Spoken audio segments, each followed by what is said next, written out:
कुछ नहीं आता। परंतु मुझे 2 मिनट का वक्त दीजिएगा हजरात, अगर आप अपने साथ मोबाइल फोन लाए हो तो मेरे पढ़ने के बाद जगह का तापमान देखने का 10 जगह उठ नहीं गया तो उससे बताया जाए। वहीं से अपनी बात शुरू कर रहा हूं कि तारीख गवाही देगी। ये जो भैया 200-250 सालों का संघर्ष रहा है, उसके बाद 28 राज्य, 8 केंद्र शासित प्रदेश, 300 जातियां, 3500 उपजातियां और 650 कबीलों का मुल्क तैयार हुआ। इतना आसान नहीं था। कि तारीख गवाही देगी इस लाल हकीकत की, खनक खनक के तलवारों पे रणगान बनाया है। तारीख गवाही देगी इस लाल हकीकत की और खनक खनक तलवारों पे रणगान बनाया है। और खोद कर नाखून से इस गुलाम धरा को हमने बलिदानों की बुनियाद पर हिंदुस्तान बनाया है। और खोद कर नाखून से इस गुलाम धरा को हमने बलिदानों की बुनियाद पर हिंदुस्तान बनाया है।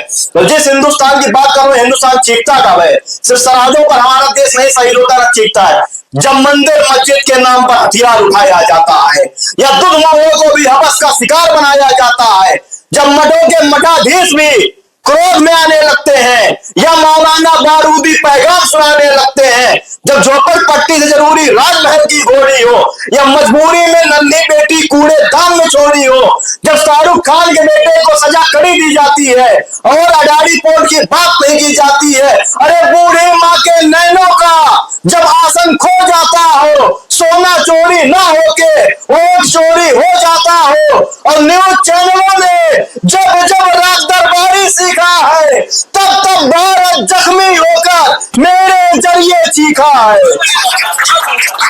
तब तब भारत जख्मी होकर मेरे जरिए चीखा है। अब भारत कब चीखता? जब इस देश के उत्तर में 26 लोगों को धर्म पूछकर मौत के घाट उतार दिया जाता, तब भारत चीखता है। और जब उसी मौत को सियासत का रंग पहनाकर उससे के साथ बदतमीजी किया तब भारत चीखता है। तो मेरे साथ हो जाइएगा कि पहलगाम में गूंज रही थी जो वो बंदूकों की ताली थी। याद करिएगा कि पहलगाम में गूंज रही थी जो वो बंदूकों की ताली थी।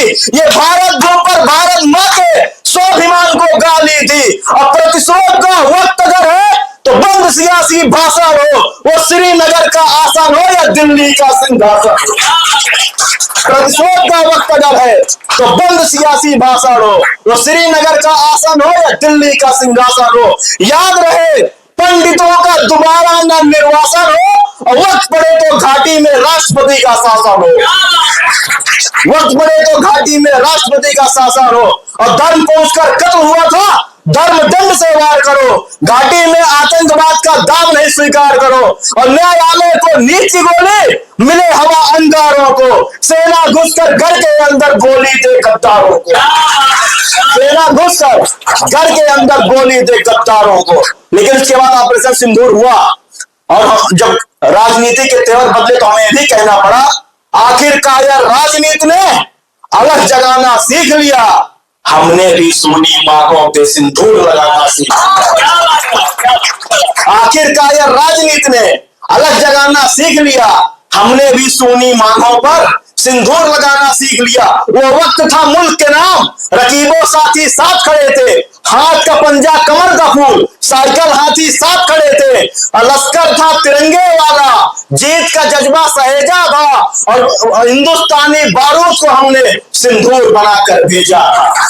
हिंदुस्तानी बारूद को हमने सिंदूर बनाकर भेजा था। लेकिन समस्या तब उत्पन्न हुई जब आपने अपनी टीवी स्क्रीन पर ऑपरेशन सिंदूर के पश्चात 2 सैन्य महिलाओं को अपने टीवी स्क्रीन पर देखे होंगे, जो देश की तरफ से, सेना की तरफ से अपना बयान दे रहे थे, अपना नेतृत्व कर रही थी। लेकिन मध्य प्रदेश से एक बदतमीज मंत्री खड़ा होता है, उनमें से एक महिला को, इस देश की एक बेटी को आतंकी का रिश्तेदार बताया जाता है, क्योंकि उसके नाम के आगे सोफिया कुरैशी था। तब हम कैसे चीखें, कैसे रोएं, क्या बोले? अगर आप हमारे आंसू को कोस सकते हैं तो मेरा साथ दीजिएगा। और मैंने कभी भी तालियों के लिए गिड़गिड़ा करता नहीं पड़े, जो लोग मैं जानते हो वो जानते होंगे। लेकिन चौथी पंक्तियां चौथी पंक्ति अगर तिरंगे के सम्मान को सैल्यूट कर रही हो और अगर आपके गुस्से को आक्रोश में बदल रही हो तो मेरा साथ दीजिएगा कि उन दो वीरांगनाओं में, याद करिएगा वो दो सैनिक को जो आपने टेलीविजन पर देखे होंगे, उन दो वीरांगनाओं में झांसी का किरदार दिखाई देता है। भैया उन दो वीरांगनाओं में झांसी का किरदार दिखाई देता है, समर सोफिया में चंडी का अवतार दिखाई देता है। उन दो वीरांगनाओं में झांसी का किरदार दिखाई देता है, समर सोफिया में चंडी का अवतार दिखाई देता है। और जिसको भी सेना का तेवर मक्कार दिखाई देता है, विधायक हो या मंत्री हमको गद्दार दिखाई देता है। विधायक हो या मंत्री हमको गद्दार दिखाई देता है। और ऑपरेशन सिंदूर के साथ हम खड़े हैं, पूर्ण रूप से खड़े हैं, लेकिन हमारी सेना को अगर सात समुद्र पार से आदेश मिलता हो तो उसका समर्थन हम नहीं करेंगे। याद करिएगा कि विश्व गुरु को दुनिया का यह संदेश नहीं है मोदी जी, मेरा साथ दीजिएगा, मैं नाम लेने की हिम्मत कर रहा हूं कि विश्व गुरु को दुनिया का यह संदेश नहीं है मोदी जी। लाल किला ही पूरा भारत, अब देश नहीं है मोदी जी। लाल किला है पूरा भारत, अब देश नहीं है मोदी जी। क्या पुरखों का इतिहास यहाँ पर सीने में अब शेष नहीं है मोदी जी। अमेरिकी फरमान आपका जनादेश नहीं है मोदी जी। अमेरिकी फरमान आपका जनादेश नहीं है मोदी जी। याद करिएगा। और एक वाक्य होता है कि इसी संसद में एक मंत्री खड़ा होता है और राणा संघ को गद्दार बता देता है, तब ये मंच कैसे चीखता है, क्या कहता है सुनिएगा कि तीन रंगों का तिरंगा मोहताज नहीं है चुनावों का। तीन रंगों का तिरंगा मोहताज नहीं है चुनावों का। यह देश रेडी रहेगा राणा सागर के 80 घावों का। जो जो जो व्यक्ति अपने सीने पे 80 घाव लेकर जीता था और उसका एक सांसद जो 80 वोट पाने के बाद अपने गाल बजाने लगते हैं, वो जब किसी महापुरुष को देश को गद्दार बताते हैं तो हम क्या बोले, कैसे चीखे कि तीन रंगों का तिरंगा मोहताज नहीं है चुनावों का। ये देश रेडी रहेगा राणा सागा के 80 घाव होगा।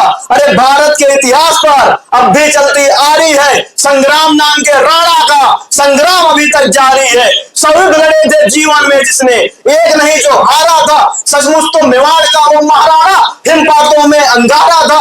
अरे बेशर्म सियासत ने भारत का वह सौर पुरुष धिक्कारा है और चंद सियारों के बच्चों ने बबर से ललकारा है। चंद सियारों के बच्चों ने बबर से ललकारा है। और ये 6 पंक्तियां लगे आपका जवाब है, तो मेरे साथ हो जाइएगा कि जो बोल रहे थे राणा ने बाबर भारत लाए हैं, जो बोल रहे थे सूरज ने अंधेरे उपजाए हैं, जो बोल रहे थे सैलाबों ने मरुधल का आह्वान किया, अरे जो बोल रहे थे मेवाड़ी धरा ने गद्दारी का ऐलान किया, वो भूल रहे हैं किसके दम पर केसरिया झंडा गड़ा हुआ था। पुरखे उनके जिंदा थे क्योंकि रण क्षेत्र में राणा खड़ा हुआ। पुरखे उनके जिंदा थे क्योंकि रण क्षेत्र में राणा खड़ा हुआ था। और इस देश में और भी क्रांतिकारियों के साथ क्या हुआ, मैं 4 पंक्तियां सुनाता हूं कि जिन सीनों ने यह ना पूछा गोली का अंजाम क्या है, राम क्या है, रहीम क्या है, हिंदुत्व क्या है, इस्लाम क्या है, सपना केवल एक देखा, मुस्कुराता सा परिवेश दिखे, वो देख सके ना मगर आजाद भारत देश दिखे। अरे जिस बिस्मिल की गजल ने तिरंगा खूब दिखलाया था, उस बिस्मिल की बहन से हमने बर्तन तक मचवाया। उस बिस्मिल की बहन से हमने बर्तन तक मचवाया था। जो मंदिर रखने लायक थी, कौन? राम प्रसाद बिस्मिल जी की बहन। जो मंदिर रखने लायक थी वो देवी रखी पनघट पर और चुन चुन कर गुंडे बेचे हमने संसद भवन की चौखट पर। चुन चुन कर गुंडे बेचे। और अंतिम पंक्ति को सुनाता हूं, जितनी भी लड़कियां बैठी हैं जो मुझे जानती हैं वो खास कर पंक्तियां ध्यान दे। आज जो लड़कियों का चल रहा है आपसे निवेदन करके जा रहा हूं, शायद ये 4 पंक्तियां अपने साथ कर ले जाइएगा, भूल जाएगा मैं क्या चीखा हूं, क्या बोला हूं।